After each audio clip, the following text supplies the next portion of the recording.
क्या आपने कभी सोचा है कि स्कूल यूनिफॉर्म पहनकर पढ़ाई करने वाली दो नाबालिग लड़कियां ज्वेलरी शॉप लूटने निकल पड़ेंगी? क्या आपने कभी कल्पना की है कि जिन हाथों में किताबें होनी चाहिए वो हाथ स्प्रे की बोतल लेकर लाखों के गहनों पर नजर गड़ाए बैठे हों? नमस्कार, मैं हूं अक्षत मिश्रा और आप देख रहे हैं समाचार लुकआउट। पटना से आई ये कहानी किसी क्राइम थ्रिलर फिल्म की स्क्रिप्ट जैसी लगती है, लेकिन ये हकीकत है।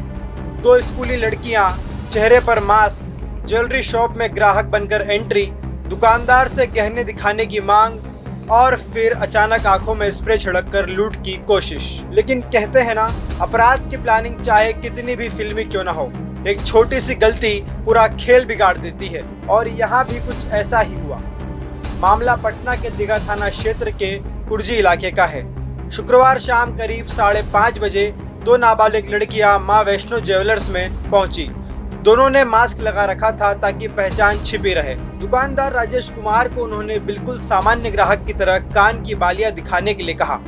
राजेश को जरा भी अंदाजा नहीं था कि सामने खड़ी लड़कियां खरीदारी नहीं बल्कि लूट की तैयारी करके आई हैं। जैसे ही दुकानदार ने गहनों का बॉक्स खोला, वैसे ही एक लड़की ने जेब से स्प्रे निकाला और सीधे उनकी आंखों की तरफ छिड़क दिया। लेकिन किस्मत ने इस बार दुकानदार का साथ दिया। राजेश कुमार तेजी से पीछे हट गए और स्प्रे का असर उन पर नहीं हो पाया। उन्होंने बिना देरी किए दुकान से बाहर निकलकर जोर जोर से शोर मचाना शुरू कर दिया। दुकानदार का शोर सुनते ही आसपास के लोग दौड़ पड़े। भीड़ को देखकर दोनों लड़कियों के हाथ पांव फूल गए। एक लड़की मौके से भागने में कामयाब हो गई, लेकिन दूसरी को लोगों ने दबोच लिया और पुलिस के हवाले कर दिया। बाद में पुलिस ने पकड़ी गई लड़की की निशानदेही पर उसकी साथी को भी खोज निकाला। पूछताछ में जो कहानी सामने आई उसने पुलिस को भी चौंका दिया। दोनों लड़कियां नाबालिग निकली और एक ही स्कूल में पढ़ती हैं। उन्होंने पुलिस को बताया कि पैसों की तंगी के कारण उन्होंने ये रास्ता चुना।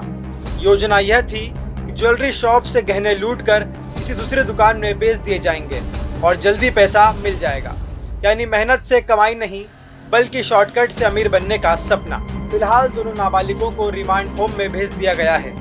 पुलिस सीसीटीवी फुटेज और अन्य सबूतों के आधार पर मामले की जांच कर रही है। साथ ही इस एंगल की भी पड़ताल हो रही है कि कहीं किसी बड़े अपराधी नेटवर्क या परिवार के किसी सदस्य ने इन्हें इस रास्ते पर तो नहीं धकेला। पुलिस सूत्रों के मुताबिक एक लड़की के पिता का पुराना आपराधिक रिकॉर्ड भी सामने आया है। पटना की यह घटना सिर्फ एक असफल लूट की कहानी नहीं है, बल्कि यह उस खतरनाक सोच की तस्वीर भी है जहाँ कुछ युवा मेहनत और शिक्षा का रास्ता छोड़कर रातों रात अमीर बनने के सपने देखने लगते हैं। सवाल यह है कि आखिर ऐसी उम्र में बच्चों के मन में अपराध का बीज कौन बो रहा है?